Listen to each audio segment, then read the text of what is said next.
muskrat. It's swimming. Oh, yeah, there we go. In my backing.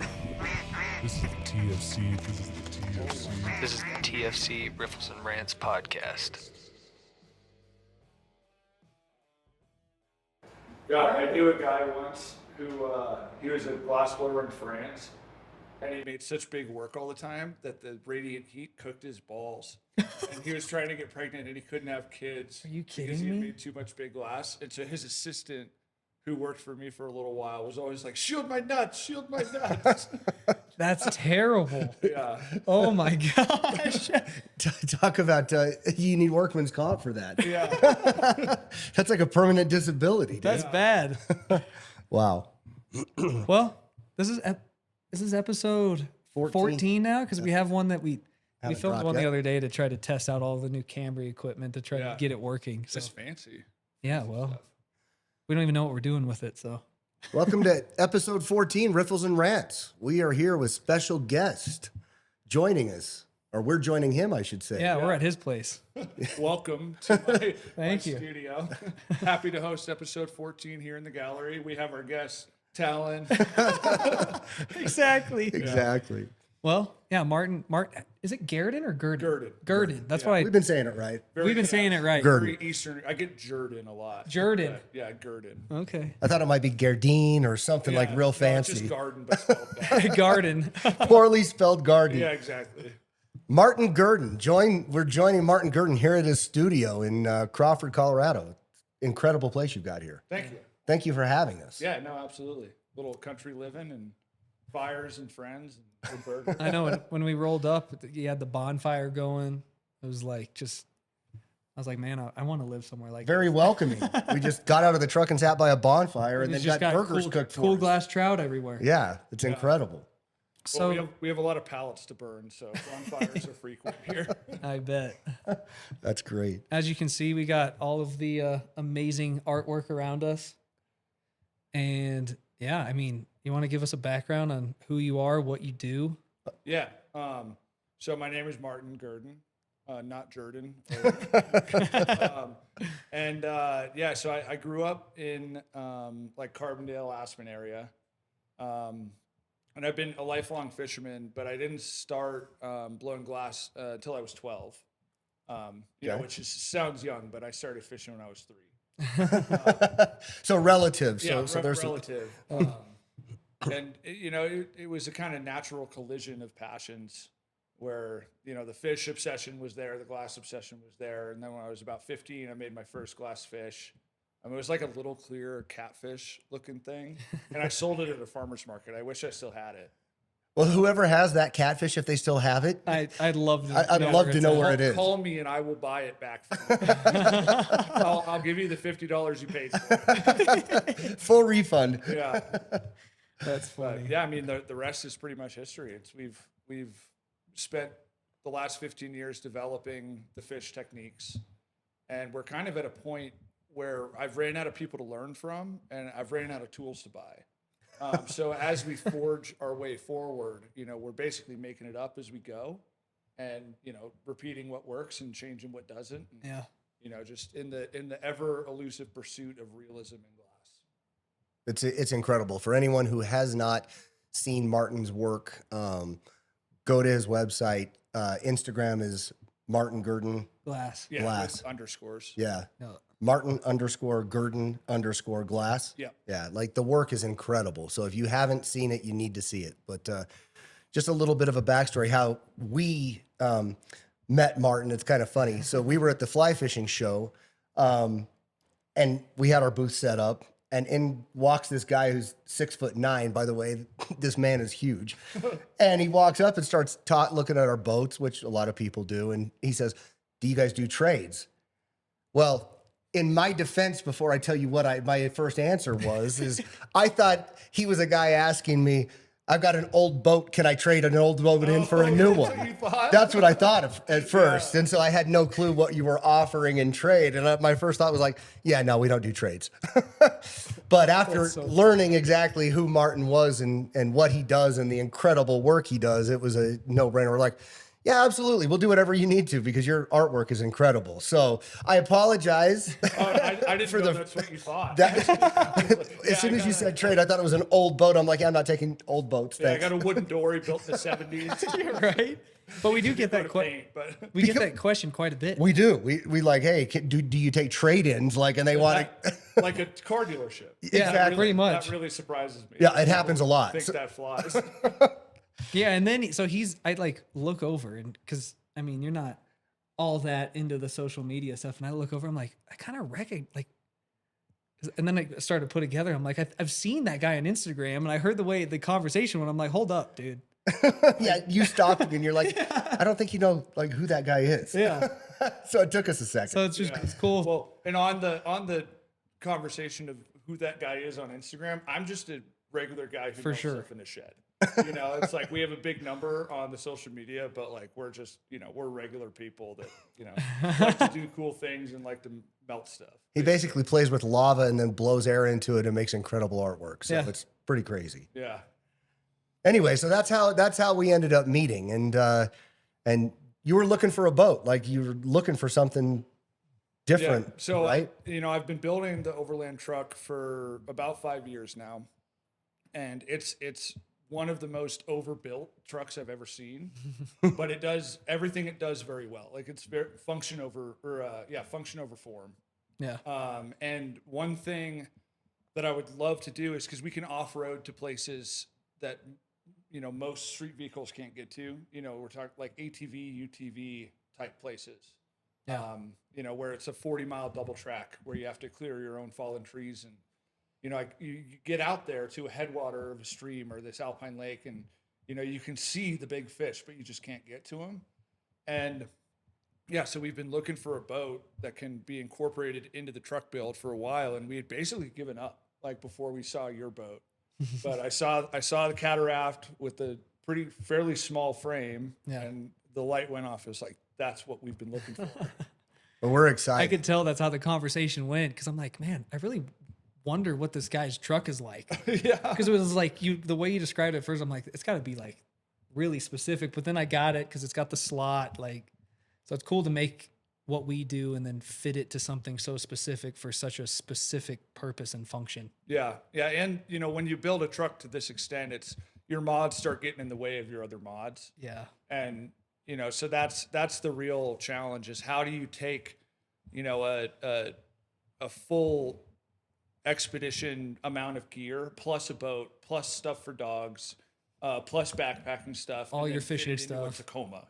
Yeah. Because it's not a big truck. Plus a place to sleep. Yeah, plus a place I just sleep on the roof. Yeah, pretty much. It's Exactly. actually Talon slept in the I truck did. last night. It was comfortable. I'm not even, that was my first time ever sleeping in a truck tent, roof tent ever. And Yeah. I kind of want to get one now. Yeah, and the people that say they're overrated haven't spent very much time around grizzly bears or polar bears. Oh, I bet. Because when you know what's around, it's nice to be up high. Yeah, for sure. Not on the ground makes you feel a lot safer. Yeah. But yeah, he's got an incredible truck, and we're going to post some pictures of that and what the whole thing looks like. But I thought that it was a great challenge for us because that's what we do. We build a lot of different boats. We've built a lot of different breakdown frames, ship frames all over the country, and we've done some different cool stuff. But we haven't ever actually had someone say, "Hey, listen, this is what I need. Can you make something that does this specifically with these specific dimensions?" And so that's what we're up here doing. We're fitting that boat, we're fitting that frame and everything, and we think we've got it dialed in. So we're super excited about getting you out there in it. Yeah. Yeah. And it was nice that you guys came here because we made your piece today. Watching that was unbelievable. Like I said, I really meant it when I think that's probably the coolest thing I've ever like watched with my own eyes, like in person. I agree, and I've been in the flat glass industry pretty much my entire life, and I got to be honest with you, it's not even the same world. What you do is the most insane, incredible stuff that I've ever seen. Like it's I don't know, like the rock star of the glass world. It's crazy. Yeah. Yeah, well, I appreciate that. That's very kind of you, but Yeah. a lot of the time it just feels like we're bumbling our way through the dark. It looked pretty put together out there today. So Yeah, well, it's we're standing on our own shoulders essentially. yeah. It's been a lot of years of trial and error. You try 10 things, 9 of them look like shit, and then you repeat the one that doesn't. And you do that over years and years and years, and they slowly, start to look like trout, which is the goal at the end of the day. And then it's funny, for a long time, trout, specifically rainbows and browns, were what I was like really repeating and practicing. And then so we got a commission for, I can't even remember what it was. It might have been a redfish or a bonefish. And I had to do it like 6 or 7 times because I couldn't not make it be a trout. It's like the shapes and the techniques we had been working on were so specific. And then it was completely just out the window. Yeah, and it's like, well, how do you make the tuck in on the front of the top jaw and all that kind of stuff.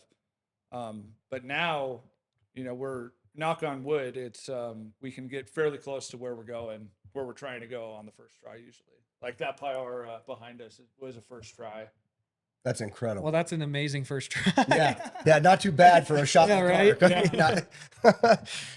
Well, yeah, I mean, the rule of 10,000 as well. You do anything 10,000 times, You get good at it. straightforward. Yeah. You know what you're doing. Yeah. And we were talking about it last night. It's like if you were to go try and make a terrible cast, like on purpose, It'd be hard. It'd be hard to do, because that muscle memory and the repetition that you've baked into your brain, which just prevents you from doing like the subconscious things wrong. Definitely. Well, it's incredible. It absolutely is. And to draw somewhat of a parallel, the way that we've started, I mean, our first boat friends, when we were first building for ourselves, like you said, it's complete trial and error. You build something because you want to build it. And then when it doesn't look like anything like you want it to look, like you just tear it all apart and start over. In your case, you remelt it and start over. But that's kind of how we've built the boat company, and the frame company is like finding everything that we didn't like about previous boats and then deciding what we liked or what worked and what didn't, particularly in the cataract world for a fly fishing specific cataract. So like you guys are like 10,000 times more artistic than anything that we do, but the thought process behind it of trial and error, we totally understand. Yeah. I mean, the artisticness is debatable. Well, no, it's true. I honestly don't think I'm that artistic. Because like none of these shapes or colors or patterns are coming from my brain. I'm like going out and finding reference in nature. So if you asked me to like come up with something, I would have a hard time. Well, let me tell you then, from someone who can take and see what it looks like and make it look like that, because that's what it looks like in nature, that's artistic. I think that's It's really artistic in my artistic. book. Yeah. And it is cool. Like, we're both kind of in the fabrication space. And that's something that really makes me excited. It like keeps me up at night, actually, is like we have all the tools to make whatever we want for ourselves. And so we can just go do it. Yeah. Going to buy raw materials and building your first boat, or buying raw materials and making a bald eagle out of glass, or, raw materials and making a new bumper for the truck. Like that, that kind of stuff is just, it's so exciting. And people that haven't devoted any time to building skill in fabrication, you should try it, because it's very rewarding. It is. I mean, I guess you could even, it's like tying a new fly that you're just whipping up off the fly, and then it goes and you're successful on it. Yeah. Speaking of flies, you should give me the recipe for that chronometer. You've seen the episode. Yeah. Yeah. It's called the Green Tiger. And I will tell you, I don't know how much you stillwater fish, but when he gives you a green tiger, it outfishes anything that you've ever seen in a stillwater. Yeah. In a chronometer. It actually made me enjoy fishing stillwater. Yeah. So I will need that recipe. I got you. You made us a fish today, so I think I can throw in a green tiger. Yeah. Well, you made us a boat. Yeah. And the stillwater stuff it's pretty challenging. I think it's challenging. Oh, when you guys say stillwater, you're talking like much bigger bodies of water. Yeah. It can be, right? Because particularly big reservoirs. okay, yeah, because when I think still water, I'm thinking the Alpine. You know, flat tops, Grand Mesa, Yeah. you know, that kind of area. Yeah. I think that's what that's what we consider still water. We Like, when we consider say it still water, I'm because we're in talking- the Front Range. We're talking about South Park lakes. We're talking about North Park lakes, like big bodies of water. Yeah. Wyoming lakes and reservoirs where it's big and spread out, and you're hunting to try to find locations where they're at. Right. But Usually Alpine stuff rainbows still or is still browns. water, so we're not disagreeing. Yeah. Just Which it different does work size. great for like alpine cutties too. Yeah. Yeah. Well, green. in my experience, that if you can get to where the fish are, it's all the same flies. Like if the water's still, it's all the same flies. Yeah. Pretty much. You know, it's a departure from moving water because, you know, you might go 20 miles downstream in the same river and they're eating completely different stuff. Yeah, Yeah. 100%.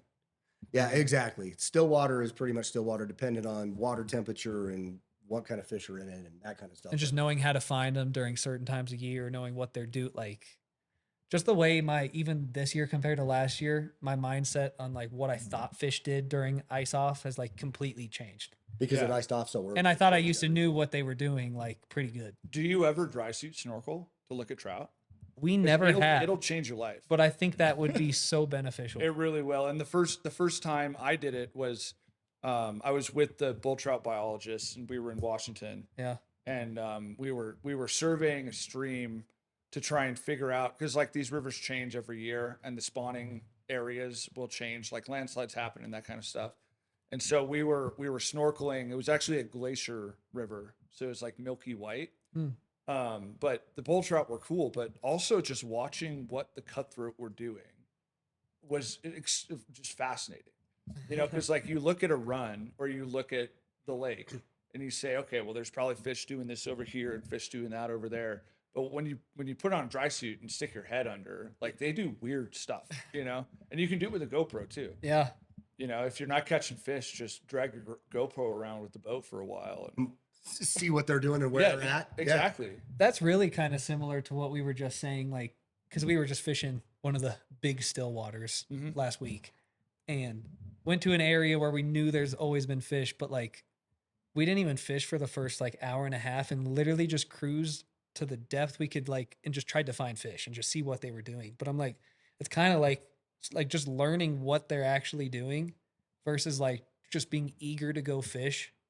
You're like, oh, well, the only way I'm going to be successful is if I go fish. Like actually taking the time to gather that information is so beneficial. Yeah. And are you guys using like the radar stuff when you're looking for fish like that? Well, that one we were just using our eyes. Like I was standing on top of the flip seat And I was rowing. and he was him. rowing me just slowly along the bank. And I was just trying to like see where they were like low, like if I Look could for actually see movement. fish. Yeah. Just to know like if we should stay shallow or then go deep to try to use like sonar stuff to figure them out or find them. But I mean, yeah, when you're snorkeling, you really know what they're doing. Yeah, you should give it a shot. It sounds weird.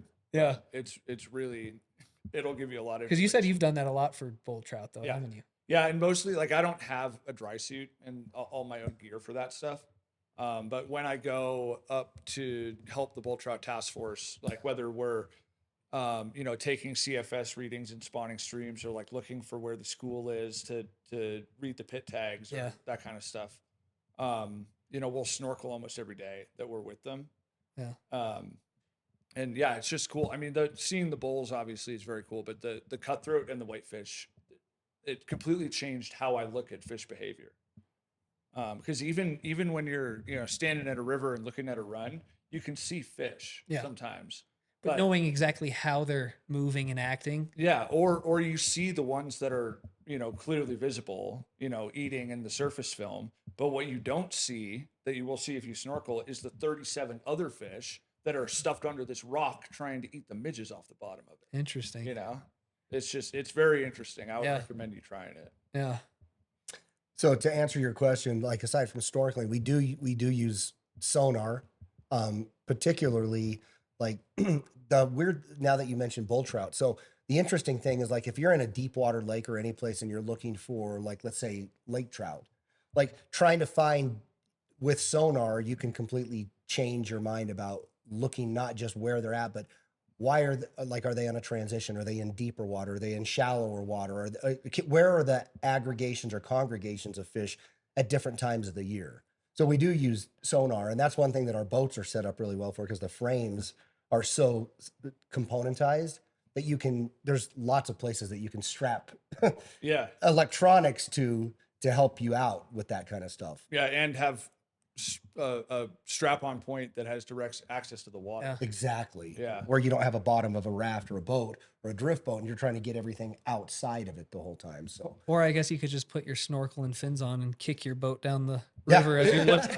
hang on to it and let Yeah. it drift you. Yeah. Just hang over the side. Yeah, right. If you do- lay on the floor. Yeah, right. If you do that with our boat, can we get video of that? I'd love to see I it. don't know if I'll end up doing that with the boat. Yeah, not be if the I have best the idea. boat where the bull trout are, I'm probably casting out of it. It's probably a better idea. Yeah, Rather catch them than see them. yeah. Well, I don't know though. It's because I mean, this is like a ethical fishing conversation. Yeah. But so bull trout are threatened in most of the areas they inhabit. They're Yeah. endangered in some, and so there's a lot of times and places where I just won't cast. I've spent all this time looking for these fish. Yeah. And you'll find them and they're already in pre-spawn because a lot of it's dependent on water temperature. So there's been times in like early August where I find a big school of adult bulls and they're already colored up and they're digging reds, but they might not start dropping eggs for another 3 weeks. Yeah. But like that's when I put the rod away and get the GoPro. Yeah. Or if I'm with Zach and Amy, we'll jump in and snorkel with them. That's cool. But yeah, spawning fish in general, but especially, if we interrupt one spawning event for a species like a bull trout, you can damage the population, Totally. in a pretty significant way. Yeah. Yeah. Well, I think that's What really. was your question? Oh, there wasn't a Oh. question. It was actually we were talking about using electronics and jumping in behind the boat, Oh yeah. but during times, and then it transitioned into times Okay. of Yeah. the year, Looking at him versus catching. Yeah, exactly. Yeah. I mean, yeah, we're on the bull. Like, you're really passionate about that whole bull trout in general, and then just the conservation of it. Yeah. But Well, I mean, you want to dive into that and kind of your thoughts on that, or? yeah. So bull trout are the coolest thing that exists. There's no ifs, ands, or buts about it. Yeah. If you fished for bull trout, like I've known saltwater guys who fly fish for tuna and mahi in the blue water, like casting over bait balls, and they find fishing in bull trout rivers more exciting. Wow. Because they're a char, they're not a trout. No. And they're the most aggressive freshwater fish there is, like pound per pound. Like even they rival a lot of the Amazonian and African, Congo fish for aggressiveness. And they will attempt to eat anything that they can fit like physically between their jaws. Wow. And it's so that's one of the main things that it makes them so interesting to me is their behavior. Because it's so predatory. Yeah, they're so predatory. And they're built more like pike. Yeah. And also the journey of becoming like a bull trout angler, it was really transformative for me. Because brown trout, rainbow trout, whatever, you go to a river, you tie on a whatever, and you cast and you catch a whatever. But bull trout, it's almost like a spiritual experience, or at least it was for me. Where I caught my first one on accident, I didn't know what they were, and so I was talking at a nearby fly shop, and whenever I talk about bull trout, I'm gonna stay away from any. It was in North America. Yeah. Right. So I was at this fly shop, the closest fly shop, and I showed him a picture of this weird fish I caught, and I was like, "Do you know what this is?" And he looked at me, he's like, "You caught a bull?" And so I started doing research, and so that next it was late summer, it was probably like the last week of August. I was like, all right, I'm gonna go find the bull trout. So I did all this research. Yeah. And the truck build was rudimentary compared to what it is now. But I packed all my stuff in the truck, and I headed north. And I knew for a fact, based on like the research papers and stuff that I had read, that there should be bull trout in this river that I was on. And I searched for like 6 or 7 days and caught plenty of West Slope cuts, caught plenty of whitefish, but I didn't see a bull. I didn't see a chase. And then I was driving out like completely defeated, and I saw this little pool, and I took a cast, and it was a resident fish. So it was probably about 16 inches, like a sub-adult bull. Yeah. And I just sat in the river and cried.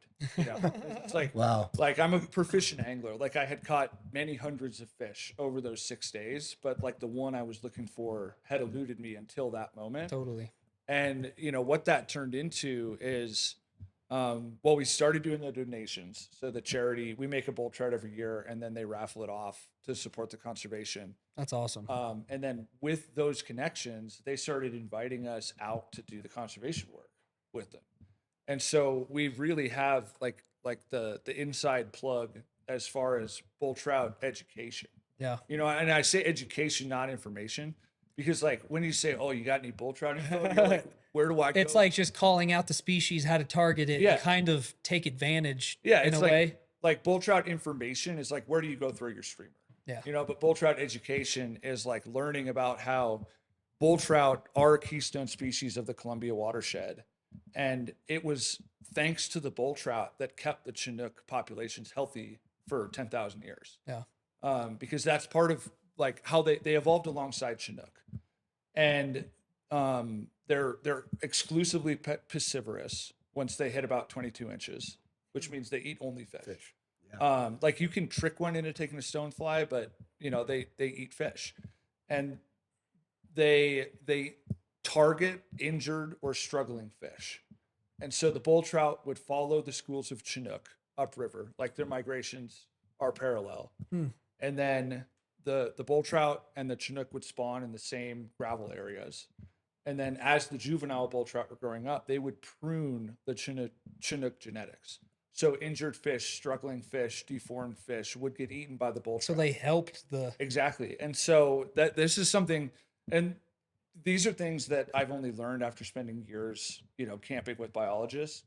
But like it's something that's so misunderstood about like the salmon decline is that it's not just the dams and the water quality. It's like the apex predators that would prune that genetic lineage, you know, similar to how chronic wasting disease in deer is like rampant. You know, it's because the predators are gone. Yeah. You know, we have way less mountain lions than we should. Our wolves are gone. You know, whereas if we had those predators to manage those genetics, then we would have a much healthy population of prey animal. And it sounds weird to say that Chinook are prey animal, but bull trout are fucking cool. You know? And yeah, I've heard stories and seen old photos. So bull trout, they get absolutely massive. The biggest bull trout ever recorded was 48 inches. Oh my God. And in certain river systems, they would eat adult salmon on the return. Like the bulls were big enough to eat adult cohos. It's like a dinosaur. It is. They are. Yeah, they're dinosauruses. Wow. Wow. That's Yeah, amazing. I don't know if that answers your question, but I think it did. That's incredible. That's incredible. So, how did you get hooked up with the biologist for whom you were working with or working alongside? the charity donation. Okay. Yeah, so we set aside like usually 5 or 6 pieces a year, or production slots a year that will go to like TU, or we just did one for Rocky Mountain Flycasters, which you can go enter the raffle if you're a Colorado resident. And then the Bull Trout Task Force, which is part of Mid-Columbia Fisheries, which is part of Washington Fish and Game. They reached out a number of years ago and asked if we were interested. And he didn't know that I was on the bull trout journey already. And I was like, yes, 100%, absolutely. Because I'd never made one before. I was like, this is my chance to make one and then not have it sit in my closet for 10 years. Yeah. And so, yeah, we made it. And then we were actually on our honeymoon that same year that we did the first donation for them. And they invited us to come for a rescue. And so my wife and I met them, and we were waiting till dark because it was really cool. So they spawn in, basically headwaters. Like they'll go all the way up main stems into like a trickle. And with the drought, a lot of these streams dry up. So you have marooned pockets of juvenile bull trout in these puddles, essentially in a dry riverbed, Yeah. that are just going to get eaten by herons or whatever. Yeah. And so like we went out there, there was like 6 biologists and my wife and I, all with headlamps in the middle of the night. And we're like combing from pool to pool, like with aquarium nets, just like netting these little bull trout and putting them in a bucket. That's cool. And yeah, I mean, for me, it was paradise because like I was just playing 100 questions with these biologists and just trying to figure out answers to all the questions that had befuddled me over the years. Yeah. Because they're elusive. It felt like looking for Sasquatch for a long time. It really did. Chasing those fish can be the most rewarding, I think. I think that as a fly angler, that's the thing. Like we all start off fishing for stalkers for the most part, right? And then you evolve. And then when you, like you said a little bit, when you can go to any river or any pond and you can throw on a nymph of some kind or a elk hair caddis and you can catch a rainbow or a brown or, a tiny brook trout, that feeds it for a while. That feeds the passion for a while. But then when you start branching out and you finding different fish for different reasons that are elusive or they're big time predators, that kind of thing. I know for me, tarpon was that or still is to this day, is the first time that I ever had, an 80-pound tarpon eat something and then come up out of the water. I mean, it was life changing for me. And so I get now I've never fished for bull trout. It's definitely on the list of things that I absolutely have to do. But so I get the idea that, as anglers, we all transition, and we evolve based on the species that we're chasing. And so I just think it's great. That's the one thing about Martin that I've noticed just being here for 24 hours is the passion that you have, whether it be for your truck, whether it be for native species, whether it be for the artwork, the glass that you blow, and particularly bull trout. I mean, it's infectious. So like we need more people like you in this world around to help protect these resources that are all public resources that are all going away little at a time. And if there's not people who have passion about it, then they're just going to be gone forever. So we appreciate you and people like you and people that are willing to put themselves out there for causes like that have a passion to protect things in this world.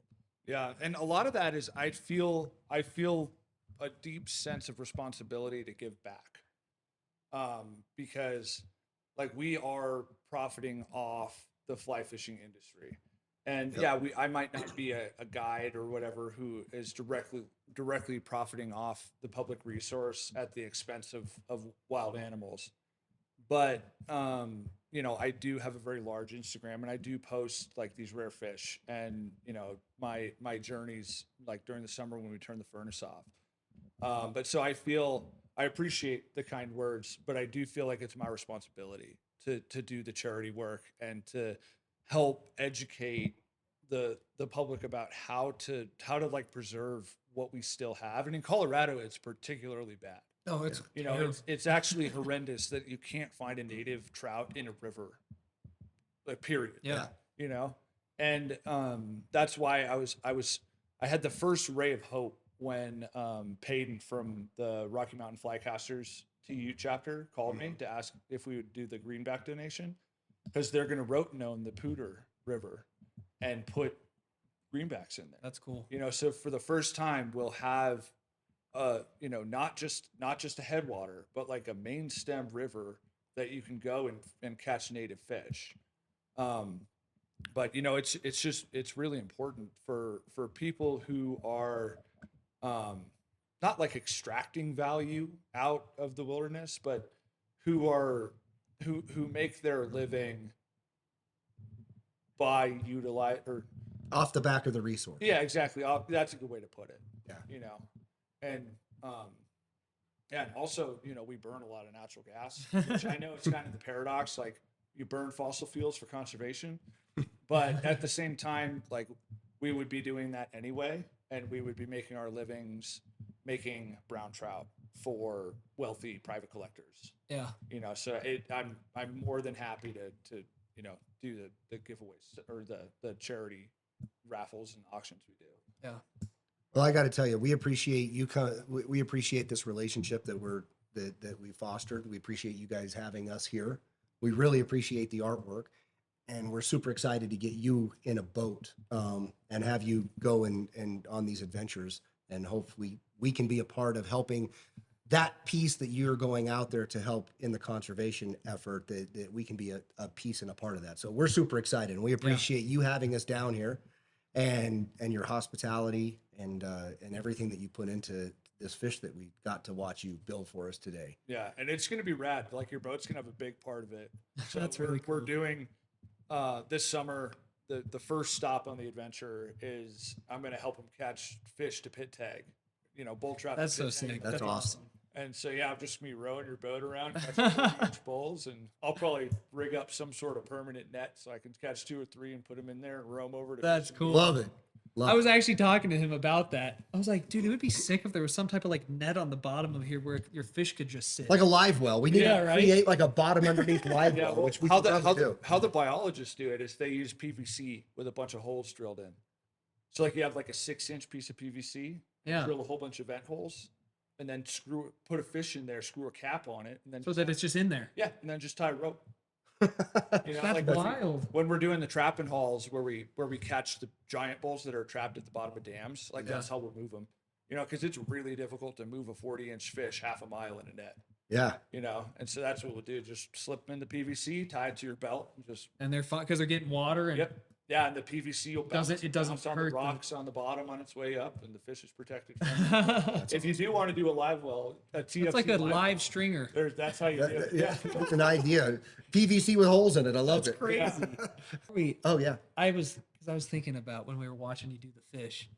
Well, it kind of brought me back to it, but like watching you do the mouth on it was probably my favorite part Oh, it's of incredible. watching it all happen. I think we got video of it too, so we need to Like post watching it. you like start to like the indent of how the mouth is made, like it just goes from this like hole and then like it's all of a sudden shaped like a mouth. I just thought was It's insane. Yeah. It's Crazy. wild. Yeah, it's cool. It's hard to tell the moment where it really becomes a fish.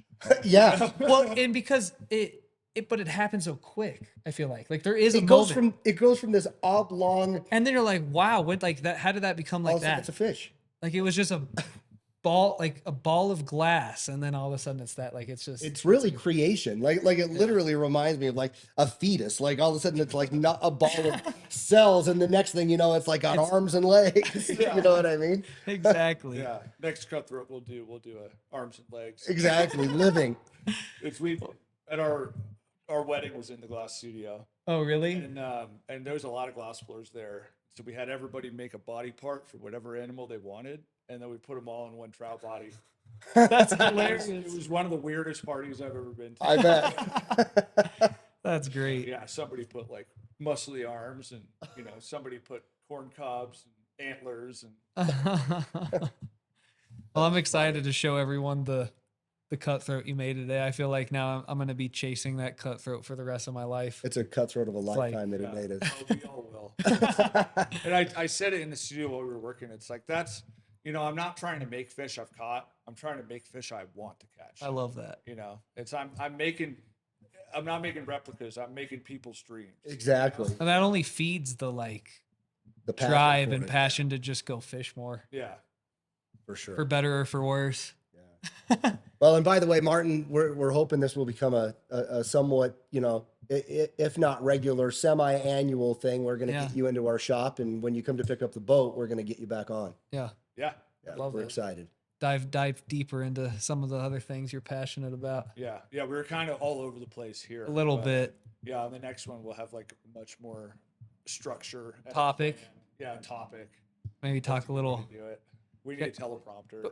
Maybe you give us one of your like most hot takes in fishing right now. Oh, right now? Yeah. What do you think that would be? Brown trout belong in Europe. I mean, it is it's fair. It's not wrong. No. But like when I look at that thing, I'm like, oh my gosh, I'll have to show I it. mean, I don't know, dude. Like, yeah, brown trout are cool, Yeah. but like to be perfectly honest, I would rather go to the Gunnison River, which is right over there, and catch a Colorado River cut. Doesn't need to be big, 16, 14 inches. Yeah. I would vastly prefer that to a 25-inch brown. Yeah. You know, and it's just because, you know, there's something special about knowing the genetic ancestry of a fish in a watershed. And when Like it's how truly rainbows in Washington feel very different from rainbows here. yeah. And brown trout, no matter where you are in North America, they feel like they don't belong. Yeah. Okay. I can get that. I can get behind that. I, little I, bit. I, I do, love brown I love trout, a big though. brown trout, but you're not wrong about it. Yeah. I mean, it is a shame, like when you go fish the Colorado River, like your odds of catching a true Colorado River cutthroat is. It's pretty much zero. Yeah, zero. Negative zero. Yeah. But see, that makes me wonder. I'd like to show him. I gotta find that picture because we did float one of the upper parts of Pump House. What, 2018? Yeah. And you caught a Colorado. And it was a Colorado River cutthroat. Now it was probably, I mean, had to been stocked or something. Came from somewhere that was probably stocked, like not a true wild. I mean, I don't know if that really exists anymore. I mean, there are places, but you're up there by the flat tops, Yeah. and there's plenty of lakes that have them still. like stronghold populations. Yeah. You know, so that area, it wouldn't surprise me if there was a straggler or a Somehow escape. wiggled And its see, way that's back through. in the day when I was like still just chasing like the 2 foot mark, and I was like, oh, it's not a 24-inch Heck, brown, Heck, back then we were. If you caught a 20-inch fish, it Oh, was yeah. like fish of a lifetime. right? You know what I mean? Yeah. It's funny how your mindset changes. That's another thing is that like the 20, 30, like, you know, the 20-inch, 30-inch, 24-inch, like all these milestones. Where it's Like, only special you if know, it's that. But like the thing is that bull trout huge, you know. And once I got my 40, like when I got my first 40, like I stopped caring about getting the biggest male Yeah. that I could find, and more about like the morphology and the coloration of the individuals. Yeah. Just what made him unique. Yeah. Yeah. You know, and really observing, like that's another thing that Colorado has really lost is like, so in this drainage, the Colorado River, the Roaring Fork, the Crystal, the Frying Pan, the Gunnison, the Uncompahgre, Yeah. all of these rivers, the Eagle, all of these rivers had different genetic strains of Colorado River cutthroat. So you could go, you know, back before humans ruined everything, you could go to all these different headwaters and find very unique fish that are all genetically identical, but you know they'll all have variations, which is something that I see when I'm on an expedition looking for the fish I want to find. Is every watershed has a slightly different deal, but the brown trout and the rainbow trout are, you know, cookie cutters. Yeah. Yeah. Well, brown trout less so because most of them are wild. Because they don't stock them anymore, Yeah. but they're just that like invasive Yeah. that they can succeed in They like, can the breed worst anywhere. conditions. They can live in toilet water. Yeah. Oh my god. The trailer park, dude. Did I ever told you about the trailer park? No. Okay, so I lived in a trailer park for a long time. Yeah. And there was a pond in Yeah. the trailer park. And in the pond in the trailer park, there were probably in between 10 and 15 browns that were 30 plus. And like big predatory fish because there was a self-sustaining brook trout population Yeah. and a lot of crayfish. So it was So, perfect I mean, conditions for a brown trout. There was also a goldfish, you know, but like this is why, you know, I would so much rather go to a freestone and a beautiful area than like catch a 30-inch Right. brown. No, I hear. yeah, that. or like a Mices eater that it's just like, well, Yeah, yeah, but yeah, that's my hot take. Is I like browns, it. Browns don't belong in North America. Love it. I love brown trout though, I love them. but I guess not as much as a cutthroat. No, not even close. Yeah. Yeah, a big cutty. I would Catching take, a big cutty's amazing. Well, but here's the difference though: is you go to Iceland, right? and catch a native. and that's You have just those sea trout in the Arctic char, Yeah. and it just hits different. yeah. You know, they're like 100%. I am all for chasing browns in Iceland, in Yeah. Italy. Yeah. You know, on the Mediterranean. Yeah. Like absolutely. So I guess your whole outlook on it is like where each one really is from, catching those like such pure like that is like kind of the pinnacle of fly fishing, which I kind of can understand. Yeah, the genetic lineage is what Makes it special. It makes the fish feel significant. That's fine. Still recording. Yeah. I agree with that. Yeah. Yeah, where they came from, being able to chase them all over in different places where they're at.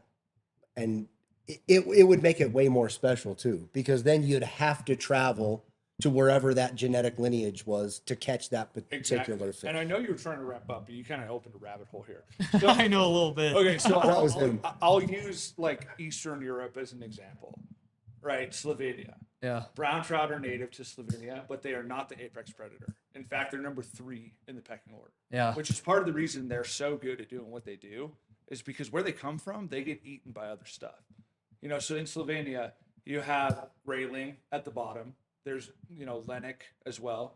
But then you have marble trout that eats brown trout. Marble trout get huge. Yeah, they're And then enormous. you have hucho, which eat the marble trout. Yep, taming. You know, and I don't know, you probably know what a hucho is, but like that's the thing is we've replaced our special apex fish in Colorado was the yellowfin cut. You know, they grew very large. Yeah, they were huge. Exactly, the sister of the Lahontan cut. Yeah. I would so much rather have, you know, that than browns. You know, but I have cousins in Slovenia. I'll go there and I'll catch a brown trout, and then I'll use a brown trout colored streamer to catch a marble trout. Yeah. You know, That's insane. That is pretty Yeah. crazy. Yeah, that's wild. Now it's got me thinking about trips. I know, right? Now I'm thinking about all these It's- places. the rabbit hole has it always spirals me to the same spot, and that's looking at United Airlines flights to Mongolia. Mongolia. Exactly. It's every time it's Mongolia. Looking for a 60-inch taiman. The timing, yeah, the lennick, Yeah. yeah, and those soft mouth trout. That's another. Such a I've never weird- even heard of that. Well, in Europe, the Salmo genus, which includes browns and Atlantic salmon, or which the two everybody knows. Yeah. But there's like 40 other ones that have like whitefish mouths. Wow. Really? It's really weird. Like there's That's tons weird. of brown trout cousins that I think I have seen that. Now that you're the way you explain it, it's really strict. I think I always thought it was like an April Fool's joke or yeah, something. they call them the soft mouth trout. Oh, that's wild. But yeah, it's you take your niches in the river, because it's pretty, you know, the niches are similar everywhere. You have like here we have whitefish that get eaten by, you know, the Colorado River cuts that get Yeah. eaten by the ospreys and blah blah blah.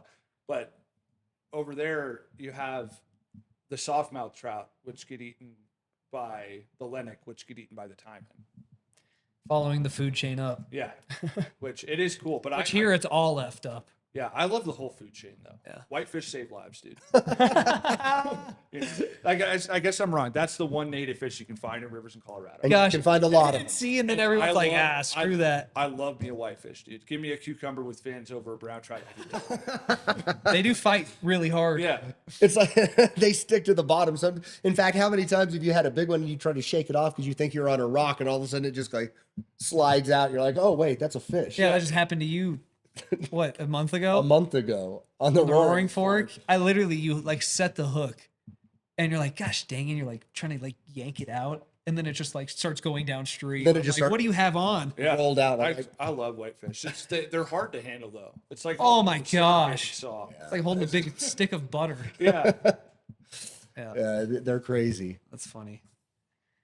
Well, Martin, appreciate you having us here. And Yep. Thanks. it was a buddy. great We time appreciate it. watching everything go down in the shop over there. And yeah, it's just really cool to see the whole process and the gallery. And you got an awesome spot here. So Thank you. I'm looking forward to all of the future podcasts and all of the amazing trips you're going to go do with the boat. So Yeah, we're excited. yeah, And yeah, if you guys haven't seen him, remember it's Martin _Gerdin, GERDIN _glass, right? Go check him out. The work is incredible, and we're going to have an incredible, huge cutthroat on our desk during the I can't wait to upcoming see that. podcast. So we're excited to see it. Oh, Yeah, and also my followers, if you guys don't know what their boats look like, they're catarafts. Yeah. Yeah. So Catarafts if- only. If you're looking for a boat that can do things that other boats can't, you know, check out the TFC boats. They're pretty legit. You know, we have a drift boat and we're gonna throw it away when we get there. Well, we appreciate it, Martin. Thanks again, Appreciate buddy. it, man. Thank you. Yeah. We'll see you guys next time. Thanks.